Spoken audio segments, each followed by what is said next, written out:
Bem-vindos à segunda temporada do Redencast, o seu podcast de aconselhamento redentivo.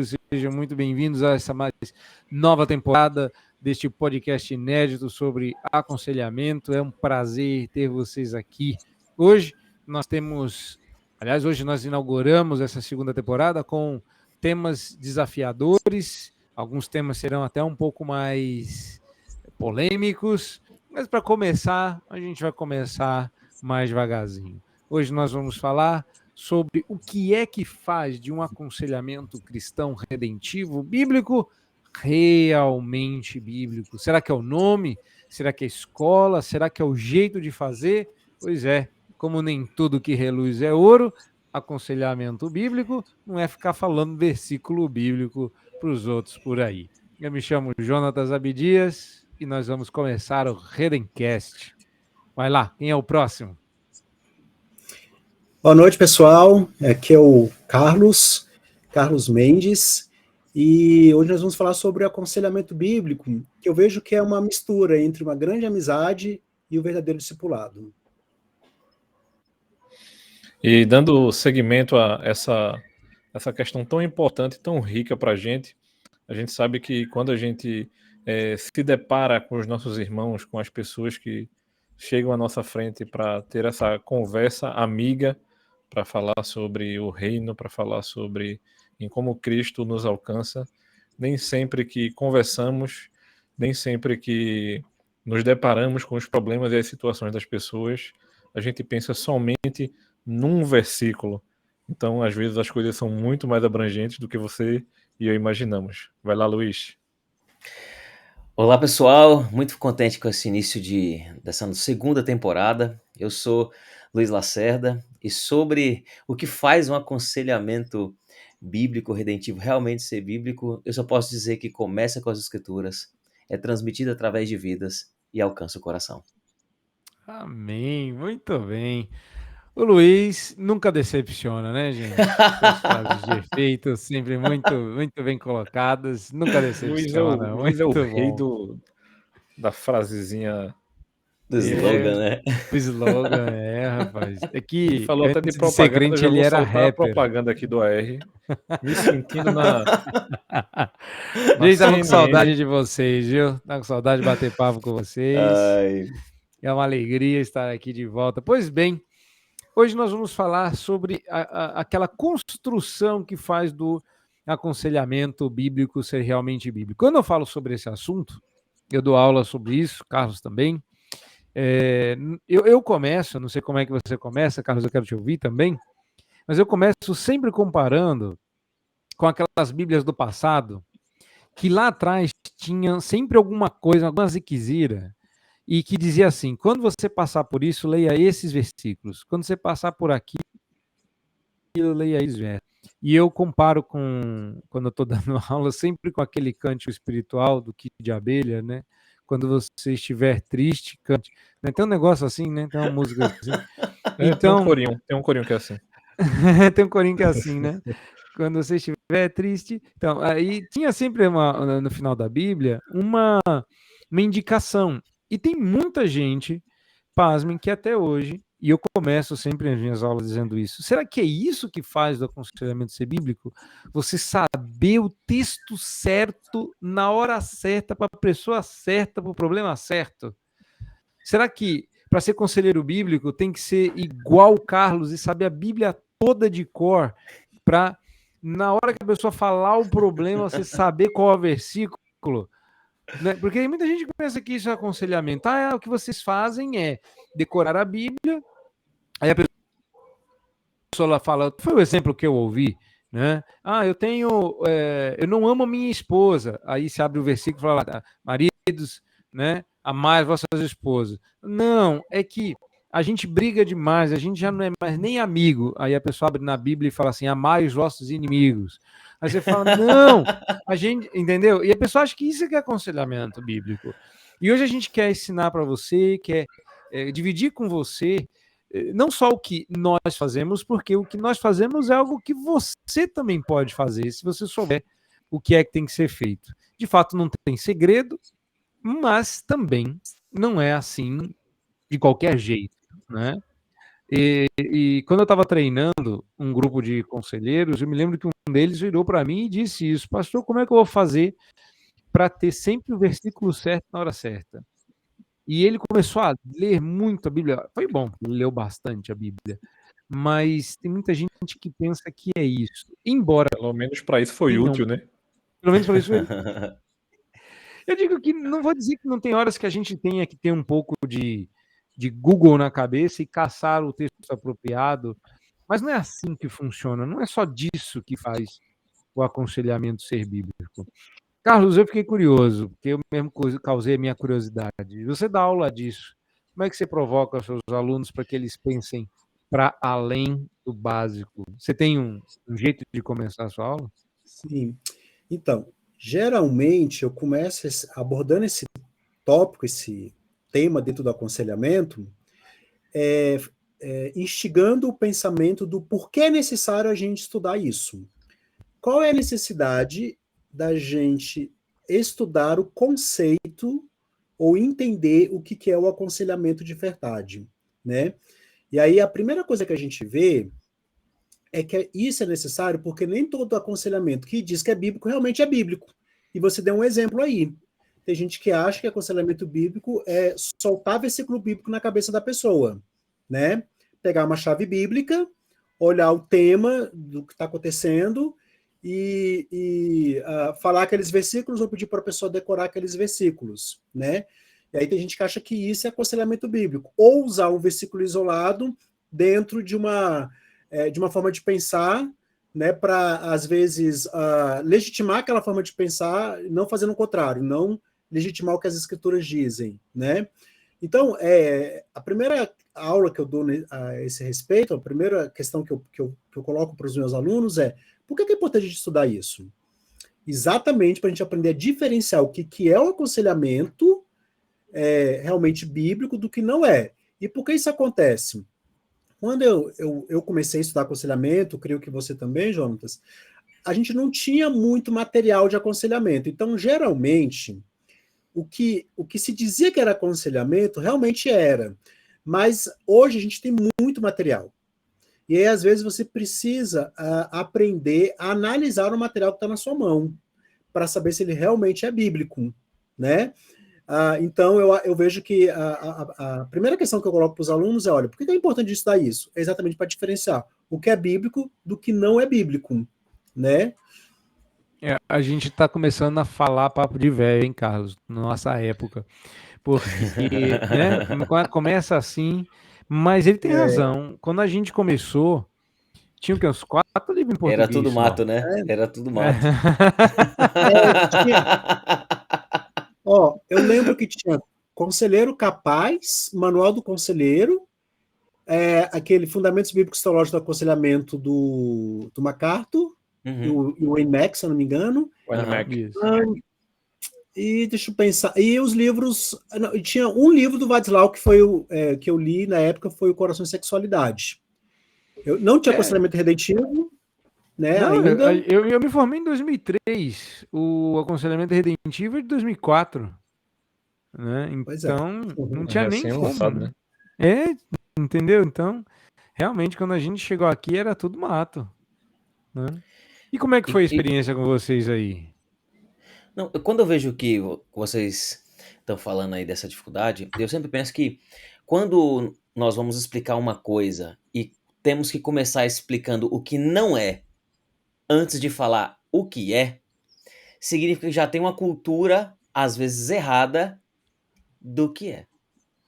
Né? Eu me lembro Aliás, eu me lembro não. Eu faço isso, né? Quando as pessoas elas procuram aconselhamento, dependendo do caso, eu tenho que explicar para ela, olha, o que nós vamos fazer. Porque às vezes ela chega com uma expectativa completamente diferente. Ela chega querendo desabafar. E veja, desabafar não é ruim, mas não é aconselhamento necessariamente. Ela só quer ser ouvida, o que também não é ruim, mas não é isso que é aconselhamento. Né? Ela quer, depois disso, uma oração, que não é ruim também, mas não é aconselhamento. Então, talvez o pensamento na cultura das pessoas, o aconselhamento bíblico é ir procurar o pastor, ouvir, ele vai ouvir o que você tem a dizer, ele vai ler um texto bíblico, ele vai orar, vai te despedir para casa e trabalho cumprido. E não é assim. Não é o fato de ter um versículo no final para arrematar a conversa que faz do aconselhamento ser bíblico, que faz aquilo ser efetivo. Até porque uma conversa não é suficiente para medir a aplicabilidade daquele texto e os frutos daquilo na vida da pessoa. Então, não é o fato é o fato de ter essa cultura que as pessoas que foi construída ao longo dos anos, né, a gente está falando de coisas de nada muito muito antigo, e, que nós temos que explicar o que não é, para depois propor o que é. E então perguntar para a pessoa: "Você está disposto?". Aí sim, a gente começa. Eu gostei da sua indicação de aconselhamento, não é aquele versículo no pé da página, né? E para encerrar, vamos achar um versículo que resume a conversa, né? Exatamente. E muitas vezes o versículo que resume é Jesus chorou, né? Podia ser para abrir também, né? Já abre um versículo para dizer que aquele encontro é mais evangélico, né? Porque se deixar para o final, talvez a pessoa diga assim, né? Esse pastor não é muito crente nele, nem abriu a Bíblia ainda. Não Se é? você abre no celular, pior ainda, né? Ou então no computador. Nem é Você não Bíblia, pode né? nem mais ter um aplicativo de Bíblia no computador, porque tem que ser a Bíblia física. É verdade. Mas Pois assim, é. essa questão que o Luiz levantou realmente é muito, muito importante, né? Eu acho que há cerca de 10 anos atrás, mais ou menos, foi quando eu entrei no seminário. Por incrível que pareça, eu acho que eu já até contei isso, mas eu não vou contar novamente. Vou só relatar. O primeiro livro que colocaram na minha mão de aconselhamento foi o Aconselhamento Redentivo. E eu não dei muita bola. Porque eu não sabia quem era o Reverendo Ladislau. Pecador. Então eu li Não vou assim falar pra ele e nada. disse, legal. Sabe? Tipo assim, legal. E foi o meu melhor amigo de turma. Porque é uma coisa interessante. Quando você é muito verde teologicamente, alguém vai ter que indicar alguma coisa pra você. Você vive de indicação a princípio, né? Então, tinha os meus pastores na época e tinha os meus melhores amigos de turma. E, coincidentemente, esse meu melhor amigo, o reverendo Paulo Gustavo, ele foi um bom aluno no seminário. E ele já tinha vindo do Instituto Bíblico, que tem aqui no nosso estado também, né? Uhum. Um dos institutos da IPB é na cidade de Garanhuns aqui. E aí ele me mostrou o livro, mas assim, eu acho que o livro que realmente me impactou, que nem é de aconselhamento bíblico diretamente, foi o livro Pastor Aprovado, né, do Richard Baxter. Então, aquele livro, assim, gerou um impacto muito grande. Tipo assim, eu quero fazer isso. E aí foi quando eu comecei a correr atrás de livro, a entender quem eram os autores, quais eram as escolas. E um impacto negativo de tentar saber o que era realmente aconselhamento bíblico é porque eu tenho muita dificuldade com fórmulas. E o aconselhamento bíblico americano, eles meio que quer colocar as coisas na caixinha. Uhum. E isso para mim era uma dificuldade muito grande. É como se eu tivesse que obrigatoriamente, para aquele caso ali, tratar exclusivamente com aquele versículo. Uhum. E a Bíblia é muito mais rica do que eu fazer só isso, né? É como se a gente fosse de exatas, né? Só fazendo piadinha aqui, né? Mas diz que a gente é de exatas, de humana, não sei o que lá, né? E eu tinha muita E a gente dificuldade com achando isso. que hoje não ia ser polêmico, né? Mas talvez uma explicação boa para o pessoal entender o que você está dizendo, Rodrigo, é que no aconselhamento bíblico, principalmente de vertente norte-americana, eles, como você disse, eles tendem a colocar as coisas na caixinha, e para o pessoal que não tem familiaridade, significa que você vai definir o número de encontros, até tem o máximo, o que se faz no começo, meio e fim nos encontros, e as categorias do que você vai tentar encaixar a pessoa. A pessoa está ali para preencher os checks numa folha de papel e a partir disso você vai oferecer o que trataria dela, né. Então, tem o seu valor, até sistemático isso, mas, a vida ela sempre costuma ser muito mais dinâmica do que as nossas sistematizações. E uma outra coisa E legal é porque eu falei de maneira mais grosseira o aconselhamento americano, mas a gente sabe que isso não é por conta dos Estados Unidos. Um pouquinho mais na isso, frente a gente vai isso descobrir, mesmo. a gente já conversou sobre isso em outro episódio, que existem as escolas. Aham. Sim. E aí, quando você descobre que existem, digamos assim, já existe um tempo de aconselhamento e vão existir essas fases, né? Que a gente vai nomear essas fases como essas escolas de primeira geração, de segunda geração e tudo mais. E é interessante porque quando a gente se depara com uma escola mais dinâmica, como o Luiz disse, Uhum. aí você faz assim, rapaz, isso aí faz mais sentido. Esse trilho aí ele traz luz justamente pelo fato de a gente não querer colocar a pessoa numa caixa. Ou achar que o protocolo resolve tudo, né? Porque eu estava pensando aqui, né? Quase tudo que a gente tem dos movimentos de aconselhamento nasceram nos Estados Unidos, né? E a cultura norte-americana é muito protocolar, Uhum. É né? verdade. Não deixa de ser algo positivo em alguma medida, mas isso levado a pode tirar um pouco da espontaneidade que é muito típica do nosso povo, né? Uhum. Então, se você tem muitos protocolos, inclusive indicando todo o caminho que vai ser dado, quantas sessões para isso, quantas sessões para aquilo, no total, você consegue vender um pacote, Isso mesmo. né? E aqui não, né? Eu ilustro isso sempre dizendo que quando a gente aprendeu a lutar, a gente aprendeu a lutar karatê. E eles nos ensinaram um kata rígido, eficiente, mas imutável. E a gente precisa, não sei se por conta do nosso povo ou não, também já comentamos isso em outro episódio, Uhum.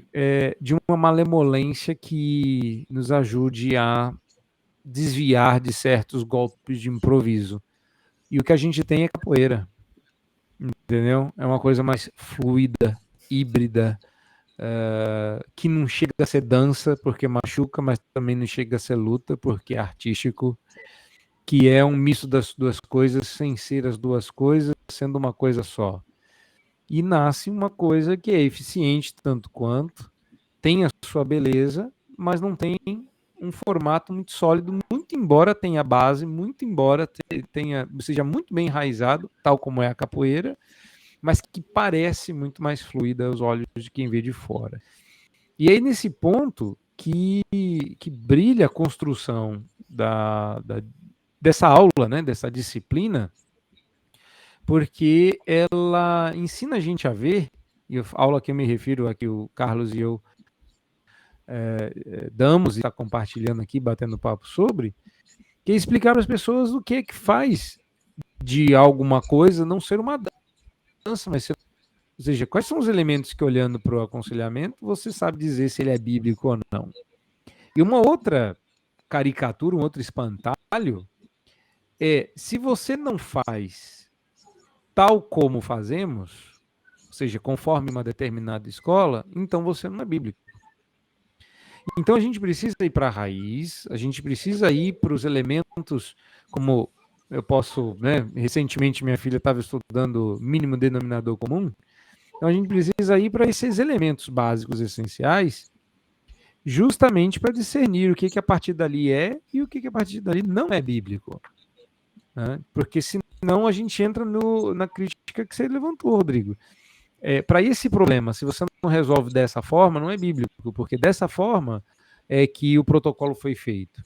Mas quando a gente olha para a Bíblia, o mesmo problema pode ser tratado de várias formas diferentes, de várias perspectivas diferentes, todas elas bíblicas, né? Eu não quero Eu acho confundir que aí um uma bom perspectiva exemplo com para outra isso, coisa. para quem não viu o vídeo do reverendo Jonatas a respeito do curso de afeições do coração, ele cita o exemplo de Jetro e Moisés. Se fosse assim, só o jeito de Moisés seria o certo, né? E Jetro dá um excelente alerta a ele, né? Ainda propõe um negócio que era inédito, né? Ainda propõe um negócio que é inédito. Uhum. É. Mano, se tu não dividir a carga, Você não sei aguenta, mais não. quantos dias de vida tu terás. Tá, como é que a gente começa isso? Eu não sei o que vocês colocam na base, mas tradicionalmente o aconselhamento bíblico começa com reconhecer a autoridade e a inerrância das escrituras. Eu acrescento sempre um segundo ponto, o terceiro ponto. A escritura é inerrante, né? Ela é inspirada, mas ela também é suficiente. Eu acredito que se a gente não colocar isso no assim, canônico das escrituras, a gente não entra para brincadeira. Né? Bem verdade. E eu acho que isso aí é um elemento, mas é um elemento chave do aconselhamento. Ele tem que ser centrado na Bíblia, né? E esse entendimento de que a Bíblia é a palavra de Deus, a verdade absoluta, inerrante, suficiente, né? E aí eu acho que a questão da suficiência é que às vezes pega um pouco. Por quê? Porque quando a gente fala de suficiência, a gente tem que entender que a Bíblia é suficiente para aquilo que ela diz que ela é suficiente, né? Então, por exemplo, a Bíblia não fala que é suficiente para resolver questões cerebrais, de mau funcionamento do cérebro, mau funcionamento da fisiologia do corpo, né? A Bíblia não fala que é suficiente para você tê-la como um manual de consertar seu computador ou um outro eletrônico. Então, eu acho que essa questão da suficiência ela tem que ficar bem clara que ela é baseada naquilo que a própria Bíblia fala que é suficiente. E o que a Bíblia fala que é suficiente? Para resolver questões do coração e as provenientes do coração, da mente, dos afetos, dos desejos, das vontades, dos relacionamentos, dos comportamentos, né? Mas há outras questões que ela não se auto-intitula como suficiente, e para essas outras questões nós precisamos de outras áreas do conhecimento, que eu acho que aí o diálogo que o aconselhamento editivo faz com essas outras áreas do conhecimento é muito bom, né? É quando ele se esbarra em outras áreas do conhecimento e dialoga com elas. Exatamente naquelas que a Bíblia não afirma que ela é suficiente para lidar com elas, né? Eu colocaria, resumindo o que o Carlos falou, assim, que para os assuntos que as escrituras dizem não roga para si a suficiência, em que o Carlos falou que pode até haver diálogo, poderíamos falar que as escrituras e algo mais, mas quanto às questões do coração, as escrituras e nada mais. Isso aí. O reverendo Vadislau, ele usa uma ilustração bem interessante. Eu não lembro talvez o Jonatas vai lembrar, todas as metáforas que ele usa, mas ele fala que a Bíblia pode ser usada como uma bússola, né, nos dando direcionamento, como um farol iluminando o pensamento, o caminho, a escolha. E as outras, eu não lembro das outras, acho que são mais duas. São mais duas. E isso é o próximo curso, olha ele queimando o curso. Já pega a deixa aí, ó. Não, mas ele tá certo. Isso aí tá no livro, não é segredo. É uma curiosidade técnica, né? O movimento que a gente pode chamar aí de bíblico tradicional clássico, ele mapeou 2 usos das escrituras. Para quando a Bíblia trata alguma coisa diretamente e para quando a Bíblia trata de uma coisa indiretamente. O direto e o indireto. Tá? Quando a Bíblia dá uma diretriz óbvia, como um mandamento, não matarás. E quando a Bíblia tangencia o assunto, meio que está estabelecendo limite. O Vadislau chama esses 2 usos de guia e de limites ou cerca. Né? Então, ela funciona como um guia, né, que diz exatamente por onde você tem que ir. Esse é o primeiro uso das escrituras. E o segundo uso seria o dos limites, colocando ali uma espécie de cerca. A partir dali, a segunda para a terceira geração, ela chegou e ela está tangenciando, então eu vejo um ou outro conselheiro bíblico da escola tradicional tocar no terceiro uso, que é o que o Carlos mencionou da bússola, que é quando a escritura dá apenas diretrizes gerais, como que dando um norte mesmo. A Bíblia não trata diretamente do assunto, mas ela dá princípios gerais que norteiam a nossa decisão em uma determinada situação que a Bíblia não menciona. E aí, o último uso é para quando a Bíblia não toca no assunto. Se a Bíblia não fala sobre o assunto, então ela não serve para nada. E o Vadislau chegou, baseado num livro do Duma sobre os usos dos mandamentos, que não é só para os mandamentos, é para toda a Bíblia que você deve aplicar o quarto uso, que é o do farol, que ilumina de longe, né? que marca a enseada de longe, para você não dar com o nariz na enseada e experimentar um naufrágio. Dessa perspectiva, eu chamo carinhosamente esse quarto uso de o uso cosmovisional da Bíblia. Ou seja, a Bíblia não vai tocar no assunto, mas ela te fornece uma cosmovisão que te permite atuar no mundo, ou seja, ela ilumina de maneira geral a sua vida, de modo que você, ciência da sabedoria concedida pelo Espírito Santo, você consegue agir com sabedoria. Então, esses são os quatro usos, né? Guia, limites, bússola e farol. Eu acho esse último riquíssimo, porque é um aspecto que afeta diretamente a esperança. E essa afetação, se você não tiver firme, você titubia muito rápido. Eu gosto muito como ele trata isso no Todo Mundo Pensa Você Também, que ele vai lembrar que a gente precisa pensar segundo os pensamentos de Cristo.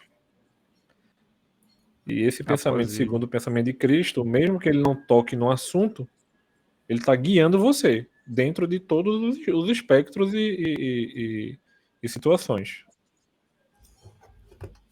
Já que você citou a esperança aí, então seria esse último uso como um farol. Você crê nos princípios das Escrituras, e ainda que ela não fale sobre aquilo, você tem uma imagem do que deveria ser. Aliás, deveria não, do que será. E baseado nessa imagem, que é a esperança, você age em amor. Às vezes concordando, às vezes concordando em partes, às vezes discordando veementemente, dependendo da circunstância que você está.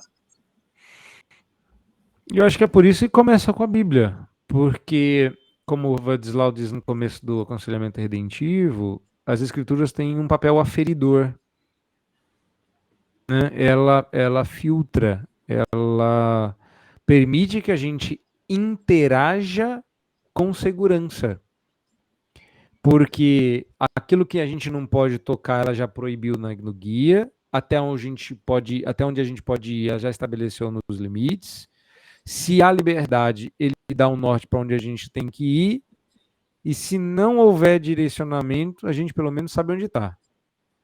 Como eu digo sempre, eu me perco muito fácil, né? Sou uma pessoa que, assim, louva a Deus desde que o GPS foi inventado. Eu sou muito grato ao Senhor.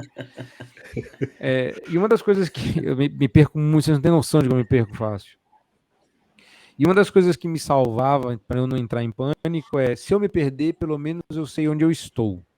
Entendeu? Eu não sei onde eu estou né? Que lugar onde eu estou que é. Mas se eu perder o ponto, eu tô dentro do ônibus. Entendeu? Se eu entrei numa rua errada, pelo menos eu sei que eu tô dentro do carro. Né? Pelo menos eu sei em que estado eu estou, pelo menos eu sei em que país eu estou. E essa noção de que, mesmo que eu não saiba exatamente onde eu estou, eu tenho muitas certezas capazes de me fazer sair dali em razoável segurança.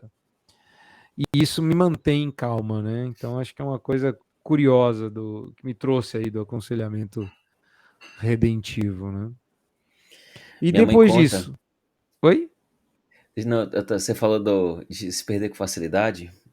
minha mãe fala que eu era um adolescente muito peculiar, né? E eu vivia andando de ônibus, né, na época da adolescência, e eu era um adolescente que lia, né? Pasmem vocês, né? Coisa rara hoje em dia.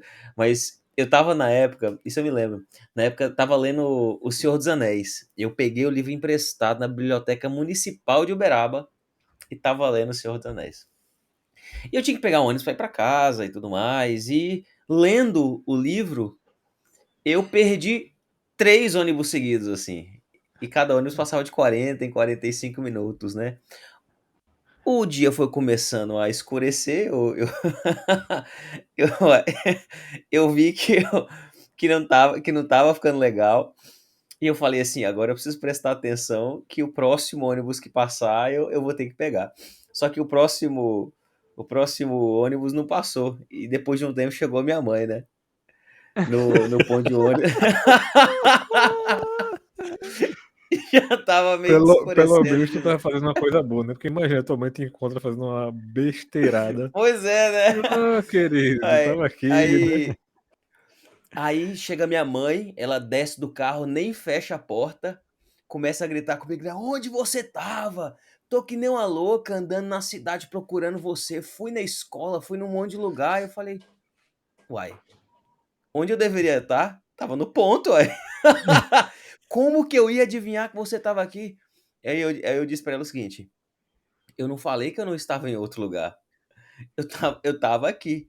Aí ela disse um negócio pra mim que eu nunca esqueci. Falou assim, ó, eu quero você direto, eu quero você sair da escola e vá direto pra casa. Porque pior do que você se perder, é eu perder você, né? E aí beleza, bonitinho. Aí eu retruquei, falei assim, Ó. mas eu não tava perdido, eu tô no caminho. Ai, que Então, miséria. O vô Lacerda é o cavador da frase do efeito desde a né? adolescência. Porque eu saí de onde eu tava, ia pegar o ônibus e eu tava no caminho. É É verdade. verdade, eu tava meio perdido aí. Tava meio perdido no caminho, mas tava posicionado.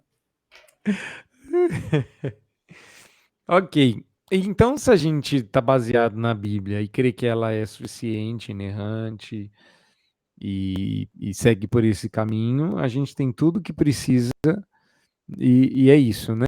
E isso faz do aconselhamento bíblico e estamos tranquilos, certo? Precisamos de mais nada. Tem mais coisa aí, né? Olha o Cara, sorriso do Carlos ali, ó. Sorrisinho do Carlos. Eu tava só é claro esperando que a mão tem. do Carlos aparecer fazendo assim, ó. Claro que Então, tem. Claro que tem. Sabe uma das coisas que o Vadislau diz a esse respeito que me chama muita atenção? É que o conselheiro bíblico é bom intérprete da palavra e bom intérprete de pessoas. Uma das coisas que eu percebo que trava e que vai dificultar qualquer conselheiro bíblico eficaz, ou seja, na medida que você se propõe a sê-lo, não basta você querer e não basta você crer nessas coisas. Você precisará interpretar a Bíblia de maneira apropriada. A gente tem, inclusive, uma disciplina para isso no seminário, de nome feio, mas, né, hermenêutica, mas não deixa de ser disso que a gente está falando. Eu acho que o que é principal é você ter uma orientação geral que te permita interpretar bem as escrituras. E isso, de certa forma, é ensinado todo domingo, né? Quando o pastor, quando nós, ou como qualquer pastor fiel, prega, porque ele também ensina a gente a ler a Bíblia. Eu estou pregando uma série em Romanos, no momento em que gravamos esse podcast, e eu vou começar a expor o capítulo 15 de Romanos. E uma das coisas que me chama a atenção é Paulo dizer que tudo aquilo que foi escrito para a nossa edificação. E quando você vai com os comentaristas, me chamou a atenção 3 deles, um deles João Calvino, que diz: Paulo está estabelecendo aqui um princípio de interpretação bíblica. né, que chama a nossa atenção. Ele falou: tudo que foi escrito não foi escrito para Cristo, mas foi escrito sobre Cristo para nós. Então, existe ali uma aplicabilidade para todos os tempos. Mas, de novo, interpretar a Bíblia é sempre uma questão complicada. Eu não sei qual a experiência de vocês, mas normalmente, alguns textos, que, de novo, não é só você saber o texto. Eu já dei texto para as pessoas lerem e eu pergunto o que, que elas entenderam e elas não sabem interpretar o texto. Elas concluem outra coisa a partir do texto. E aí sempre eu começo com: e se eu dissesse que. E vou dando dados que permitam a pessoa interpretar o texto que ela tem diante de si, que ela vê de outra forma. Mas eu não sei qual que é a experiência de vocês, eu não sei como é que vocês veem isso, mas eu creio que o próximo passo é a gente ter uma maneira segura, estruturada e sólida de interpretar a Bíblia. E aí, como é que funciona aí do lado de vocês? Também é assim em Brasília? Olha, o Carlos, você me ouviu? Acho que o Carlos não tá me ouvindo. Ele tá falando que tá sem áudio, mas tá tudo normal aqui, talvez seja lá. Olha só, acabou a pilha do microfone dele. Tem que ver a configuração aí. Mas e aí, como é que vocês acham quando o Carlos vê isso aí? A gente tem esse problema direto, que você citou.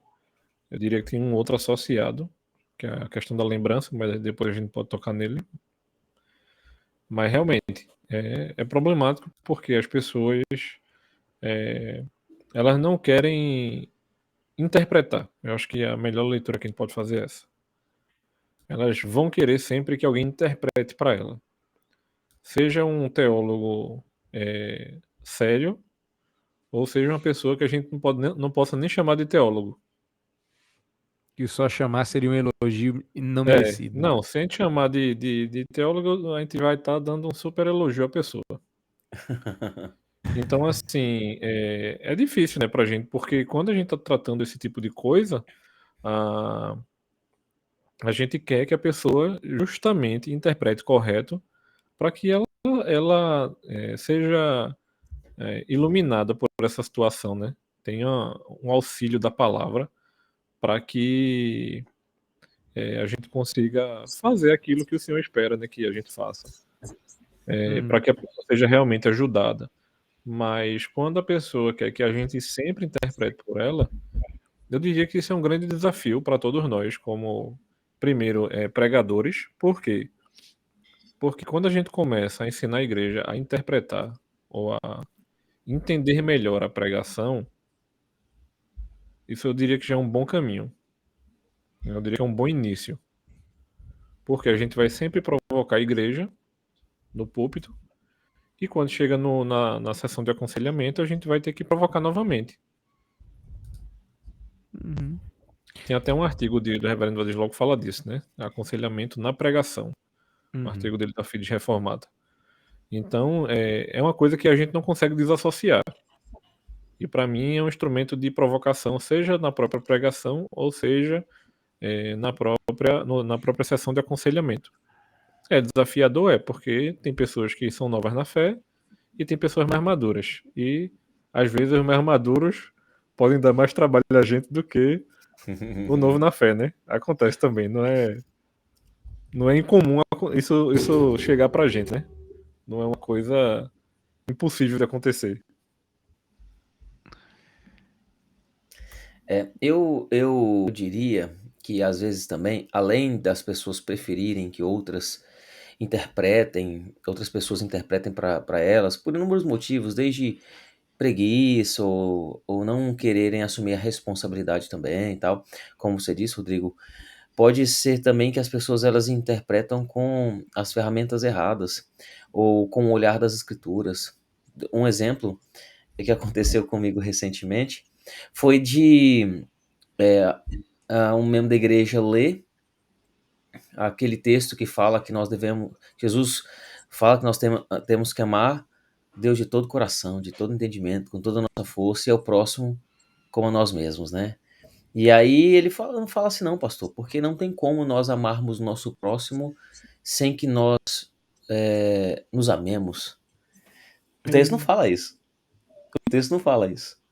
Mas veja como um olhar da cultura influencia na maneira como ele olha para as escrituras, quando deveria ser o contrário. Então, é por isso que a gente precisa das ferramentas certas para poder não apenas ler as escrituras, mas ler as escrituras de maneira correta. Porque senão nós corremos o risco de enxergar lá o que não está, ou enxergar lá o que nós queremos enxergar. Uma coisa que eu gosto de lembrar é que existe um movimento certo. Não é de nós para a escritura, é da escritura para nós. Então, se a gente não souber, não lembrar disso, vai acontecer justamente esse exemplo de Luiz aí, né?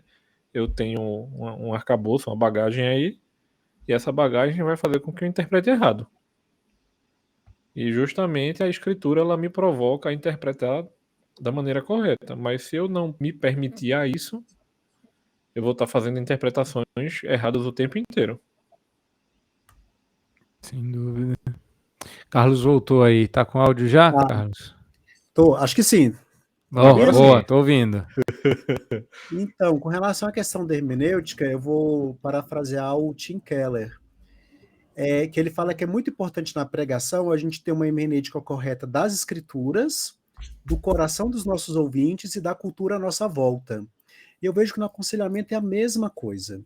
A gente precisa, como o Luiz colocou aí, o Luiz foi muito feliz no exemplo que ele colocou, de uma exegese totalmente errada do texto, né, e que, consequentemente, leva a uma aplicação errada. E, infelizmente, ainda há muito disso no nosso meio, né? Então, é muito importante essa interpretação correta do texto bíblico, para a gente poder fazer as aplicações devidas, né? Mas também uma leitura correta do coração do nosso aconselhado.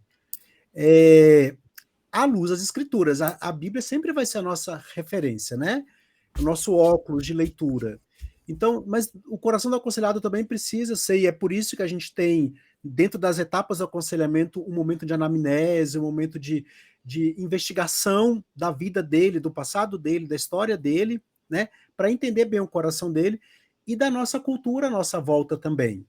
Porque nós estamos dentro de um momento cultural, nossos aconselhados também, e nós estamos influenciados por isso e eles também, né? Por exemplo, eu sempre tive muito preconceito com arte conceitual, né? O grande exemplo de arte conceitual que talvez tenha inaugurado a ideia de arte conceitual é o mictório do Duchamp, né? Que as pessoas olham para aquele mictório e falam assim, por que isso é arte? É um mictório. E aí eu sempre tive esse preconceito, ainda acho que a arte conceitual não é uma arte de qualidade. Mas polêmica. Mas a arte conceitual ela revela algo do coração do homem pós-moderno. Exatamente. Então, quando eu olho para a arte conceitual como uma forma de ler a cultura da minha época para entender o homem da minha época, eu presto mais atenção na arte conceitual. E eu vejo que ela tem o seu valor. Pelo menos não como um fim, mas como meio, né? Exato, como uma forma de leitura do momento que a gente está vivendo, né? E eu acho que de maneira geral, né? De maneira geral, esse olhar para a cultura, né? Não só esse exemplo que o reverendo Carlos dá da arte conceitual é muito bom, e isso faz a gente expandir para as outras coisas, né? Independente se a gente gosta ou não, mas a gente vai ter que fazer um tipo de leitura, né? Não vai dizer que a gente vai consumir, mas a gente vai ter que aprender a interpretar essa cultura, né? Exatamente, né? Então, eu vejo que essa é o segundo ponto aí do que vai fazer o aconselhamento realmente ser bíblico. É claro, tem que ter uma hermenêutica correta das escrituras, mas além das escrituras, uma hermenêutica do coração do aconselhado à luz das escrituras e da cultura à nossa volta também, para a gente poder entender, né, o nosso aconselhado e poder ajudá-lo. E até mesmo a gente se entender, né? Porque a gente também está dentro dessa cultura, influenciado por ela, bebendo dela. Eu lembro, não sei se vocês conhecem um escritor chamado David Foster Wallace. O Emílio cita muito ele. Sim. que ele foi fazer ele foi dar uma palestra na formatura do curso, o mesmo curso que ele havia formado, na mesma universidade, aí uma outra turma foi formar, ele foi dar palestra. Ele começa a palestra contando a história de dois peixinhos. Né? Os dois peixes estão nadando, né, dentro do mar, e aí dois peixes são dois peixes crianças. Aí chega um peixe mais velho e vira para eles e fala assim: meninos, como é que tá a água? Eles olham um para o outro e falam assim: água? Que água? Então, a ideia é, a gente está imerso na cultura e a gente não sente a cultura.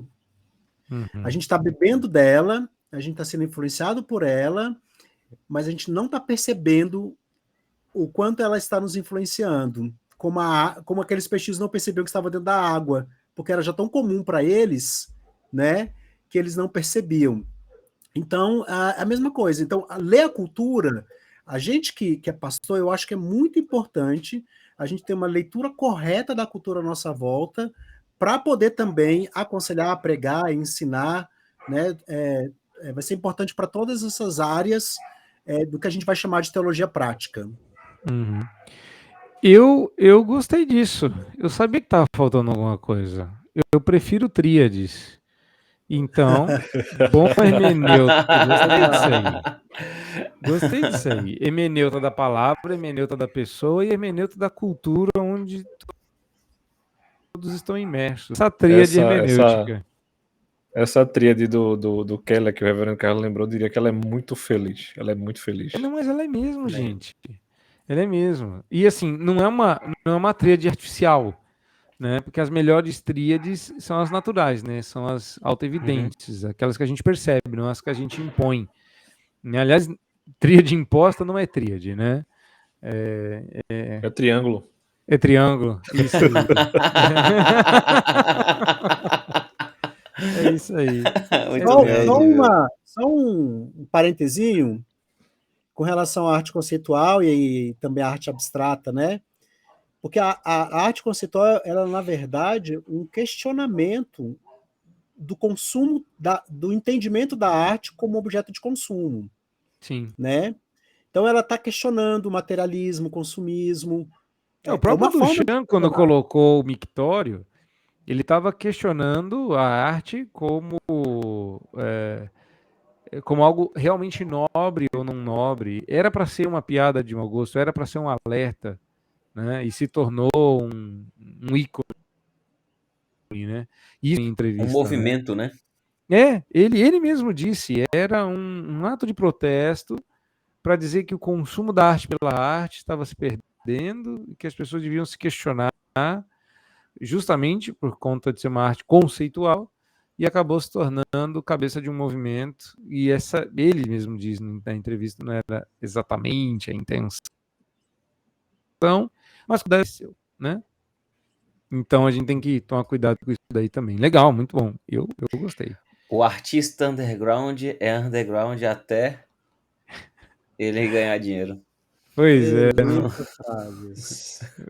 Quando é que você vai escrever o livrinho, Luiz, das suas frases famosas? As rimas de Lacerda. Lacerda em rimas. Lacerda em verso e prosa. Ai. O título já tem aí. Eu estava pensando aqui também, quando você falava, né, em um outro aspecto que faz com que o aconselhamento seja bíblico, é a capacidade de conhecer o texto bíblico, não só em português, não só na nossa versão, mas de saber o que ele quer dizer. Né? E às vezes isso depende de uma exegese. E eu acho que a parte mais desafiadora para quem é conselheiro leigo, aqui eu coloco leigo no sentido um tanto quanto cultural, né? Porque tecnicamente falando não há diferenças entre o especialista e o crente, mas é o camarada que não conhece os originais. Né? Ainda que hoje em dia eu acho que existem muitos artifícios capazes de dar ao irmão da igreja esse conhecimento que a gente tem via grego e hebraico. Mas faz uma diferença tremenda a gente saber alguns detalhes que mudam totalmente o rumo para onde o texto está indo. Né? Detalhes que mudam o nosso entendimento do texto e que alteram o... E às vezes nem é um detalhe que não esteja evidente em português. Às vezes está, né? Mas que pode acontecer que não, e a gente perder uma lição preciosa. E assim, inúmeros exemplos me vêm à mente. Tem vários textos, você pode lembrar de um, mas eu vou para o basicão. E eu vou falar primeiro, então, eu lamento se vocês pensaram nesse texto. Mas eu acho que nada me chama mais atenção do que o Salmo 23. Né? O Senhor é meu pastor e nada me faltará. Hã? Era esse? O Rodrigo te chamou de bandido.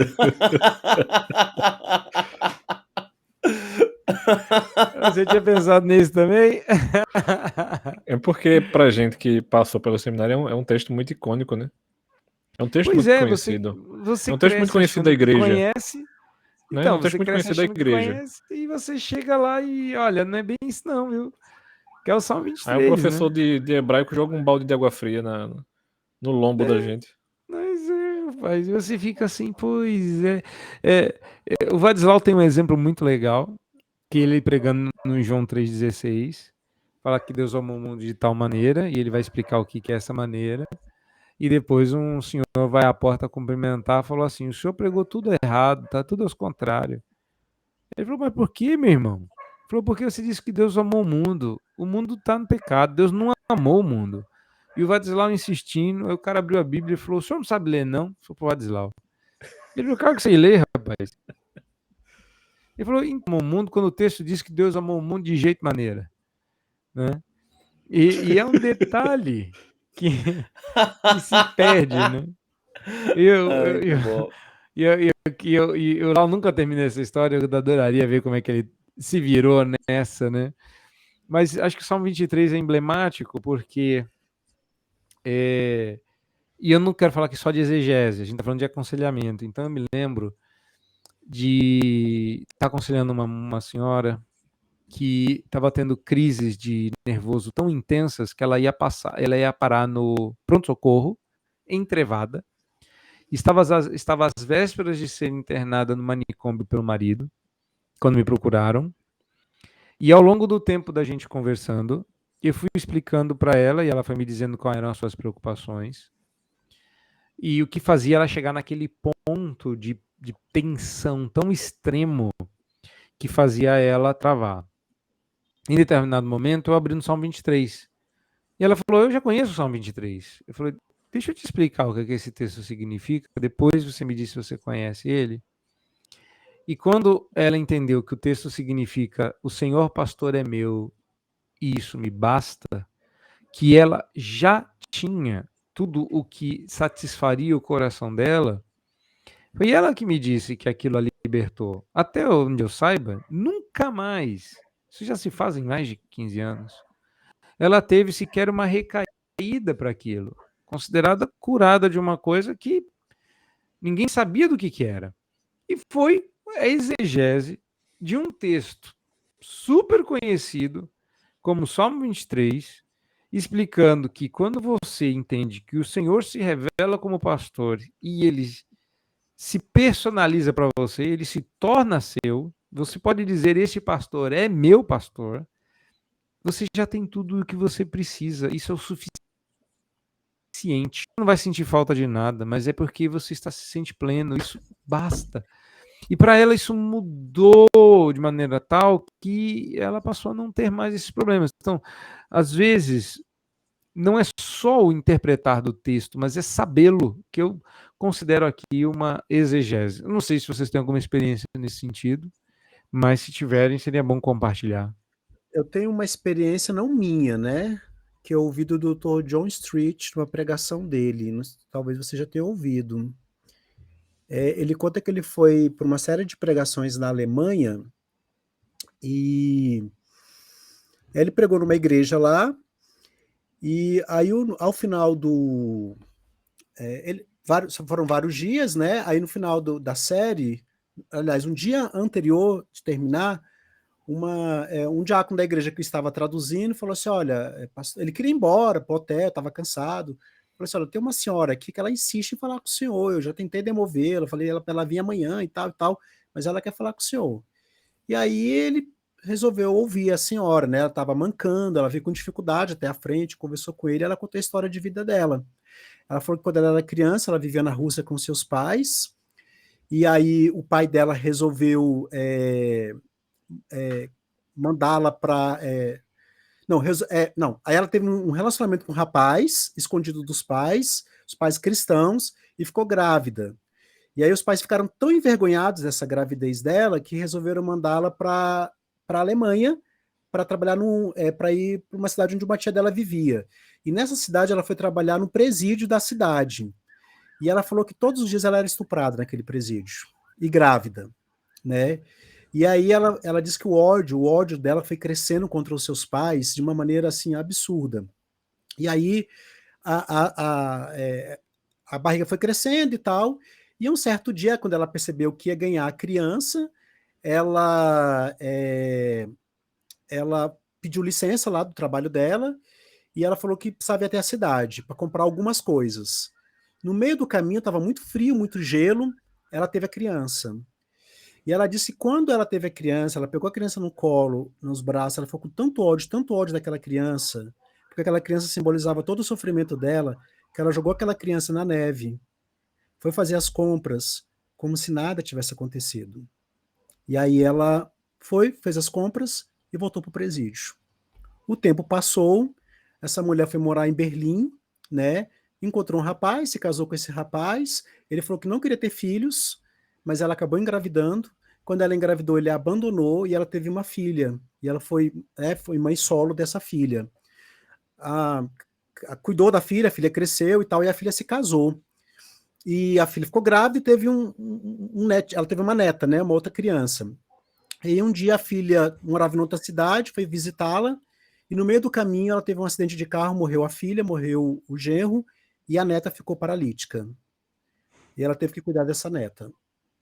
E aí essa neta se tornou cristã nessa igreja que o John Street converteu, nessa igreja que o John Street foi pregar a série de mensagens, né? E a neta insistia com a avó para que a avó fosse, né? E a avó foi nesse único dia ouvi-lo. E aí a avó falou assim: olha, eu vi tudo que o senhor pregou, mas o ódio no meu coração ainda permanece, e a culpa pelo que eu fiz ainda permanece. Eu acho que a morte da minha filha, a morte do meu genro, o fato da minha neta ser paralítica é culpa minha. E eu não aguento mais viver com essa culpa. Aí ele pegou e falou assim: você vai para casa e você vai ler Romanos 8:1. E amanhã você volta para a gente conversar. Romanos 8:1 fala: portanto, agora já não há condenação para os que estão em Cristo Jesus. Ele fala que no outro dia, essa mulher nem mancava mais. Ela desceu as escadas da igreja saltitando de alegria. E ela falou assim: pastor, eu entendi. Eu entendi o texto. Eu entendi que a culpa do meu pecado está sobre Cristo e que não há mais condenação se eu estou em Cristo. E ela se sentiu libertada daquilo. Ela era amargurada, depressiva, iracunda, e isso foi libertação. Análise de um simples texto bíblico, né? Ele leu o texto, ela leu, e o Espírito Santo falou ao coração dela, ela entendeu o texto. Fantástico. De arrepiar. É fantástico. Você vendo ele falando, dando testemunho, todo mundo chorou no dia. Quero ver vocês superarem essa. Eu não vou nem contar. Calado estou, calado ficarei.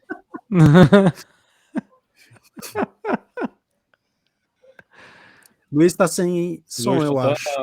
Luiz está mudo. A menos que você esteja pensando em uma boa história, você libera o áudio para a gente ouvi-la. Continua sem áudio ainda. Vocês estão me ouvindo agora, né? Agora sim. Sim. Eu tenho um exemplo. Não tão bom quanto que o Carlos contou, mas eu estava aconselhando um homem casado, com filhos pequenos, 2 filhos pequenos, e com problemas com ira e muito negligente na sua responsabilidade como pai, né.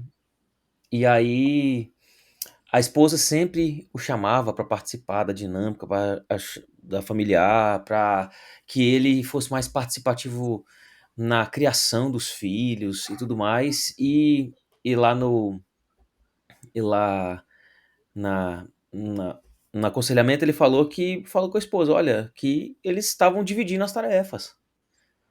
Eles estavam dividindo as tarefas, e ele mostrou para ela que na Bíblia os pais, eles são responsáveis por criar os filhos.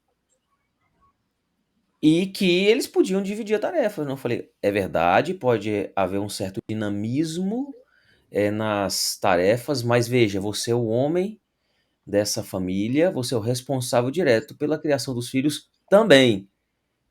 E aí eu li para ele Efésios 6:4, que diz assim: "E vocês, pais, não levem, né, não provoquem seus filhos à ira, mas tratem de criá-los na disciplina e na admoestação do Senhor". Aí ele falou assim: "Aí, pastor, os pais, ela tá fazendo isso, eu tô fazendo também". Aí eu falei: "Deixa eu te dar um detalhezinho aqui do texto". Esse pais aqui, no grego, é páteres. É uma ordem direta primeiro para os homens. E todas as vezes que os homens são negligentes, na na criação, na disciplina e na admoestação do Senhor, eles certamente levam seus filhos à ira. Deixa eu te falar uma coisa, não é apenas você que está irado, seus filhos e sua esposa também, e a culpa é sua. É um detalhe do texto que a exegese deixa mais clara. Uhum. E não está traduzido errado, é o Não. plural de pais. Mas é a exegese que vai trazer clareza para a aplicação. Esse homem, no caso, ele começou a chorar e tal, e pela graça de Deus, ele começou a a participar da vida comum. Ele já terminou o aconselhamento dele, e é bonito ver os filhos e a esposa dele na igreja depois. E um outro detalhe desse texto, Luiz, é que o termo disciplina aí é disciplina física, né? Exatamente, É exatamente. vara, É né? Eu acho que esse texto ele equilibra muito, por exemplo, o trato quanto ao comportamento e o trato do coração. Porque Uhum. a disciplina, a vara ali é para cuidar do comportamento. Você fez errado, você vai ser punido, mas isso não é Uhum. suficiente. Você também precisa admoestar no Senhor, cuidar do coração. Sim. O Paul Tripp, naquele livro Pastoreando o Coração da Criança, ele coloca que é disciplina, que é a vara, e comunicação. Ele fala, os dois têm que caminhar junto. A comunicação é a admoestação. Então, os dois têm que caminhar juntos. Você Uhum. não pode disciplinar sem conversar, e não pode só conversar sem disciplinar. Os dois caminham Exatamente, juntos. Você explica. exatamente. Aí ele tem todo um critériozinho lá que ele traz. Você explica o porquê da disciplina, você vai para as escrituras para mostrar o erro da criança, e aí você disciplina fisicamente também, porque é o que o texto está falando. Né? E Isso. isso protege a criança. Por quê? Porque o texto Dela fala que a mesma. consequência dela não ser disciplinada e admoestada é que ela não irá bem e não terá vida longa, Uhum. né? Então é uma proteção para a própria criança. Mas veja como esses enriquecimentos que são aspectos exegéticos, né, o texto não está traduzido errado, mas, a ferramenta exegética ela traz clareza e é aplicável exatamente ao coração de um pai irado, de um marido irado, familiar. É por isso que não basta a gente precisa a escritura é suficiente, mas nós precisamos interpretá-la de maneira correta e também usando as ferramentas exegéticas, né. Uhum. Fala Só aí, corrigindo, o Rodrigo está colocando aqui que não é o Paul Tripp, é o Ted Tripp. É o É o Ted irmão Tripp, é o dele. irmão. É. Isso. É realmente muito rico, né? Quando a gente está tratando dessas questões, eu gosto sempre de lembrar aos homens, né? Principalmente quando eu estou conversando com noivos, né, pro casamento. Eu digo o seguinte, mano, vê só. Se tu é o comandante e o marinheiro cometer um erro, o problema cai nas tuas costas da mesma maneira. Não tem pra onde correr não, meu amigo. Né? E eu gosto de sempre lembrar da palavra responsável. Ele é mais responsável. Não é que a esposa não tem responsabilidade. mas Hora é nenhuma a economicamente gente diz assim. diferente, né? Como a gente coloca na teologia, né? É, É outro tipo de responsabilidade. Eu gosto de dividir isso com a palavra culpa e responsabilidade. A culpa é, pode ser até do outro, mas o responsável ainda é você. a gente tem vivenciado uma fuga, né, do homem da culpa, né? Ele quer sempre mostrar que o outro é culpado, né?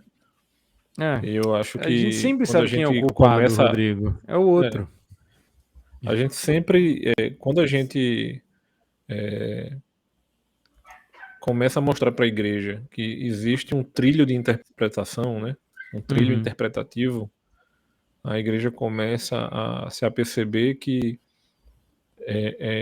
a gente lida com muito mais seriedade do que eles podem imaginar, né? E para mim, não sei como é que Luiz passa por isso. Para mim, eu vejo de uma riqueza muito grande da palavra quando a gente precisa aconselhar irmãos e irmãs mais velhos, que têm realmente idade de ser os nossos pais. Para mim, nesse momento é quando a palavra ela faz. Não é que ela faça mais sentido, mas a gente vê a riqueza da palavra de eu tratando aquela senhora como eu trataria minha mãe, de eu tratando aquele senhor como eu trataria meu pai, mas ainda assim eu preciso aconselhá-lo, né? Eu vou falar com o maior amor e cuidado possível, mas ainda assim eu vou falar. uhum, uhum. E aí a gente Eu vê, acho que é nesse momento que a Bíblia ela brilha mais, eu diria, né? Seu poder é, fica mais evidente, porque é, normalmente, e acho que a gente pode caminhar para o encerramento nesse ponto, tem muita gente que pensa que aconselhar biblicamente é se basear na experiência cristã que a pessoa teve, de vida, não é? Que a pessoa vai se arrogar sobre a sua velhice, suas cãs, né? E o que eu já tenho notado ultimamente que o que faz de alguém uma pessoa sábia é caminhar com Deus. Que caminhar pela vida só faz das pessoas idosas, velhas. Né? Eu não sei fazer uma frase de efeito, mas eu pensei em uma aqui, né? Mas não ficou boa, né? Mas, mas é isso, né? Caminhar com Deus faz de você sábio, caminhar faz de você um velho cansado, não necessariamente sábio. Então, às vezes a gente esquece de que o fundamental não é ter experiência. Ah, se você quiser, né, experiência com Deus, mas nem isso, né? É a palavra de Deus. Porque a gente pode ter uma experiência muito boa com Deus e não ter interpretado essa experiência corretamente pelas lentes inerrantes das Escrituras, que é uma outra coisa que a gente fala muito em aconselhamento, não é? Não é a sua experiência que interpreta a palavra, é a palavra que interpreta a sua experiência. Então, se você tem uma experiência com Deus e ela não é interpretada pela palavra, você corre o risco de ter interpretado mal uma excelente experiência com Deus. Então, nem isso é autoridade. Né? Então, não é tempo de vida, não é, experiência, ter passado. Né? O resultado, como lembra o salmista no Salmo 119, o resultado de ter passado por várias aflições tem que ser o aprender os seus caminhos, que é uma referência ali à palavra de Deus. Se as experiências não te conduziram à palavra, as experiências só serviram para você experimentá-las, não serviram para você crescer em sabedoria.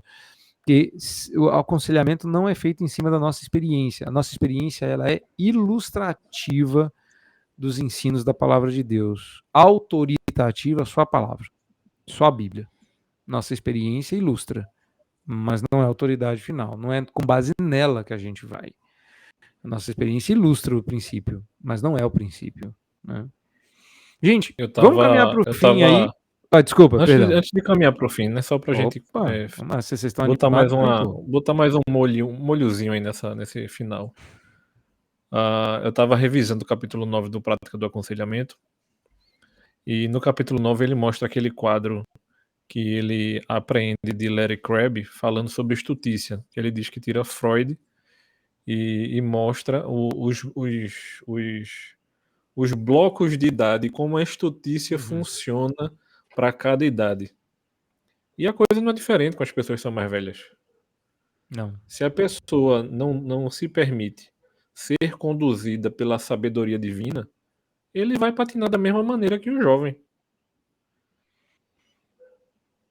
E é interessante porque... O Reverendo Anésio dizia que existem 3 tipos de pessoas, Rodrigo. Os que amadurecem cedo, os que amadurecem tarde e os que nunca amadurecem. Pois é. E ele trabalha esse tema também no Todo Mundo Pensa Você Também, sendo que aí ele coloca o seguinte título no capítulo 9 do Todo Mundo Pensa Você Também: Estutícia ingênua versus sabedoria virtuosa. Uhum. E você não deixa de ser estutícia, né? Porque é ingênuo.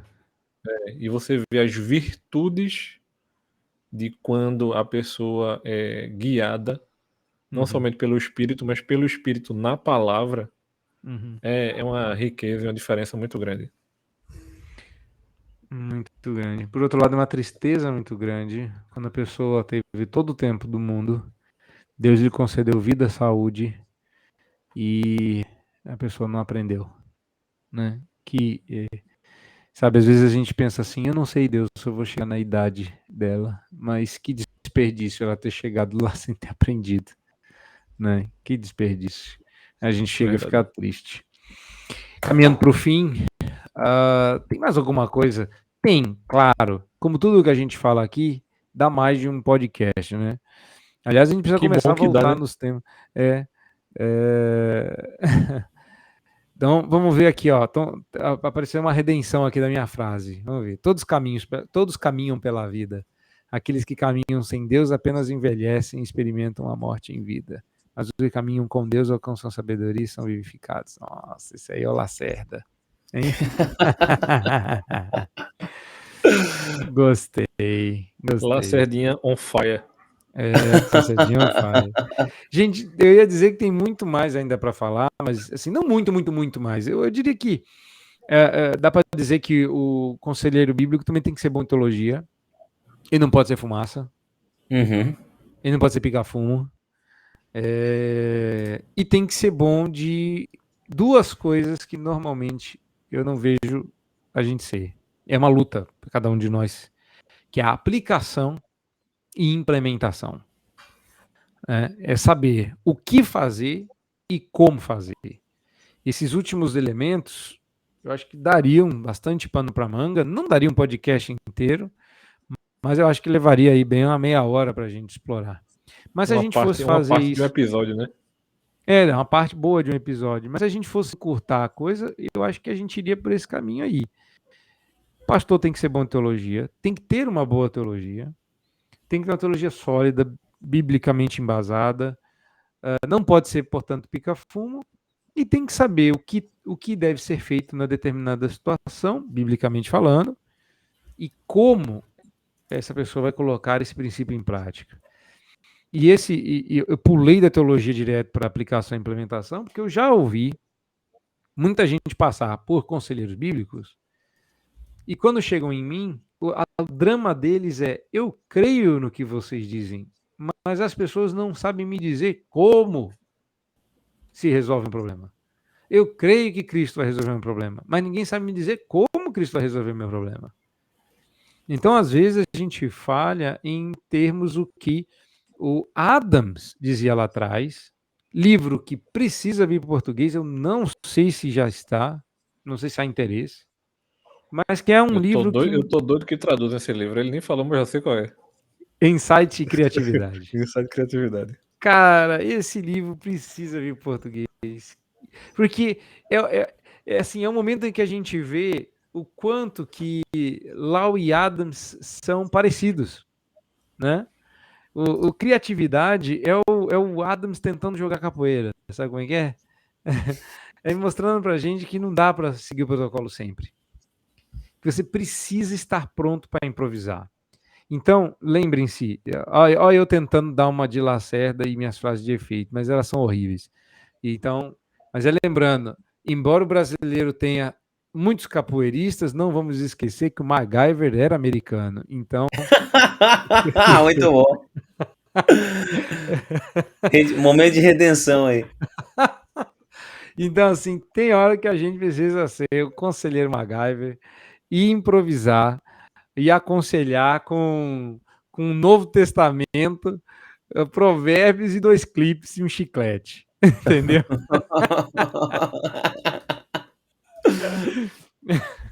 Eu ia fazer uma referência aqui, se é que vocês me entenderam, mas eu não vou fazer não, para não dar direito de resposta.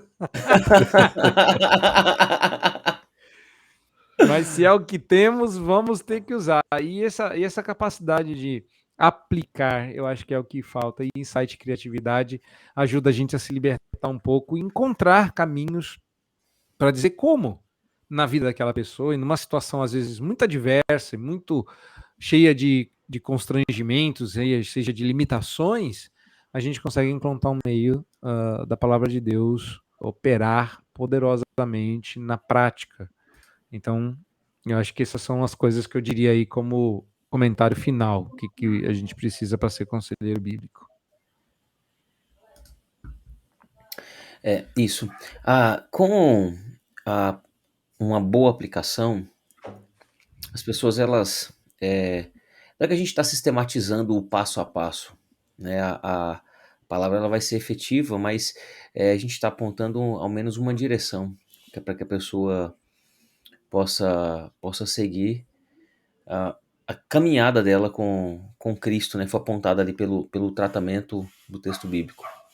E isso é importante porque a Bíblia ela vai tratar as convicções, mas ela também vai dar esperança para que a pessoa ela haja.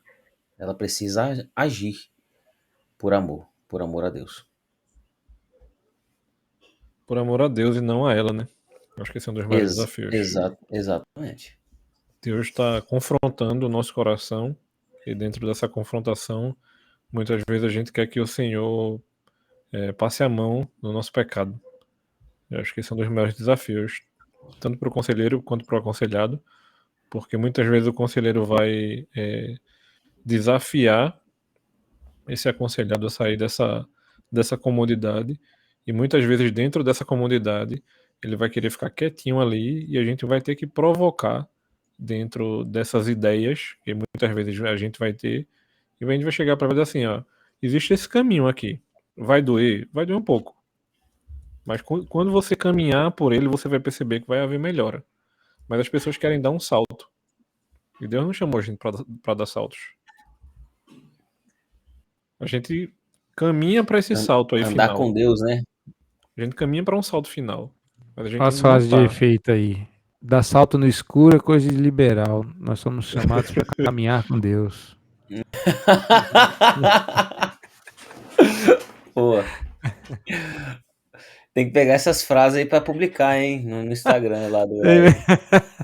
Depois tem que ouvir tudo de novo e separar as frases de efeito e colocar no Insta.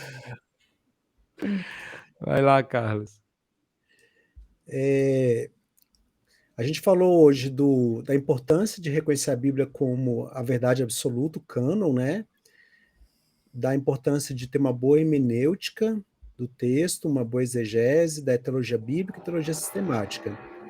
Mas eu acho que precisa ficar bem claro que essas coisas, elas não são aconselhamento bíblico. Se você para por aí, se você tem uma boa teologia sistemática e exegética, é ótimo, mas isso não é aconselhamento bíblico. Então, aconselhamento bíblico não é fazer um estudo teológico com a pessoa, né?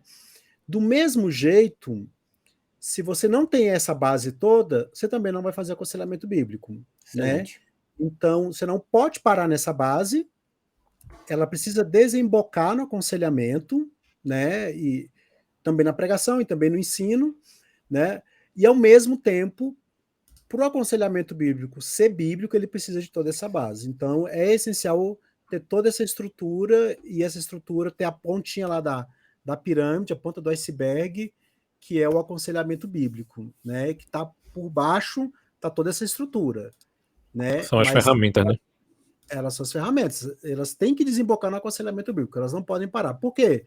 Porque eu vejo muita gente que é boa em teologia sistemática, é boa em teologia exegética, mas não faz aconselhamento, né? Isso não redunda no aconselhamento. E muita gente que quer fazer aconselhamento sem ter essa base. Então uma coisa não tem como caminhar sem a outra. Eu gosto muito daquela imagem que o pessoal costumeiramente usa para falar dos símbolos de fé, de que os símbolos de fé são o trilho. Eu diria que essas ferramentas, elas são o trilho para que a gente consiga fazer o aconselhamento bíblico. Sem elas, a gente vai fazer qualquer outra coisa. Mas isso não significa que usá-las de maneira despretensiosa, digamos assim, de maneira aleatória, vá redundar no aconselhamento bíblico. Não, só vai mostrar que a gente sabe. Uhum. Né? É a mesma coisa que a gente subir no púlpito com a teologia sistemática assim, irmãos, eu vou abrir aqui na página tal e vou ler. Uhum. Não, eu vou usar uma teologia sistemática muitas vezes na pregação, mas aquilo ali vai estar conduzindo para alguma coisa. Às vezes a gente esquece. Essa ilustração é perfeita que você colocou aí, né? Ler. Eu não me lembro quem que disse no sermão, faça uma introdução, não um prefácio. Né? Às vezes a gente esquece disso, que, como o Carlos colocou, tudo isso que a gente falou é o que está debaixo do iceberg. O aconselhamento bíblico é o que é visto fora d'água. Então, tudo isso é a base, mas não é aconselhamento bíblico. É que isso tudo ajuda a construir um bom aconselhamento bíblico, mas ainda não é. Mas sem essas ferramentas você também não vai fazer. Né? Então, espero que isso tenha ficado claro, pessoal, porque à medida que você diz assim, eu gostei desse negócio, eu quero ser um bom conselheiro bíblico, você deveria buscar colecionar essas ferramentas e crescer nessas áreas, porque embora elas não sejam, elas te habilitam a ser, né? Te enriquecerão e te darão tônus para ser um bom conselheiro bíblico, certo? E é isso, meu pessoal. Eu espero que vocês tenham gostado como eu gostei, porque eu estava com saudade, foi bom conversar com vocês, ter mais esse tempo de comunhão e discussão. Espero que a nossa conversa edifique os nossos ouvintes. E é isso, gente. Eu paro por aqui. Até a próxima. Até a próxima. Um abraço, pessoal. Um abraço e até a próxima. Até a próxima, pessoal. Com o fim desse episódio, a gente encerra o primeiro episódio da segunda temporada do Redencast. Verdade. A gente pede para que você siga a nossa página no Instagram, a gente pede para que você nos siga no YouTube, então não somente acompanhe os nossos episódios, mas a gente pede para que você nos siga, e também nas plataformas de streaming de áudio, independente do aplicativo que você use, a gente tem tentado estar presente em todas elas. Então, Deus abençoe e até o próximo episódio. E se você tiver interessado em saber mais sobre aconselhamento redentivo ou quer se tornar um conselheiro redentivo, um bom começo é você fazer os cursos que já estão disponíveis na plataforma aconselhamentoredentivo.com.br. Já estão disponíveis o curso de Antropologia Bíblica e o curso de Afeições do Coração. E como já foi dito aqui, em breve, em fase de preparação, está o curso de uso das Escrituras Sagradas, onde você vai aprender a fazer cada um dos usos que foi mencionado aqui, tá bom? Até a próxima, Jonas, gente. posso fazer uma propagandazinha aqui também? Pode, aqui é o lugar para isso. No próximo dia 2 a 4 de setembro, eu estarei lá em Unai, na sexta conferência da Fé Reformada. O tema vai ser aconselhamento bíblico. Estaremos eu, o pastor Emílio e o Douglas Lima. Seremos os 3 preletores da conferência. E eu vou falar sobre emoções, tá bom? Pessoal de Unai, que estiver nos assistindo aí, ou nos ouvindo, quiser dar um pulinho lá. Deixa eu ver aqui a igreja. Segunda Igreja Presbiteriana de Unai, tá? Segunda Igreja Presbiteriana de Unai, Conferência da Fé Reformada, Aconselhamento Bíblico. Legal. Muito bom. Vocês não têm.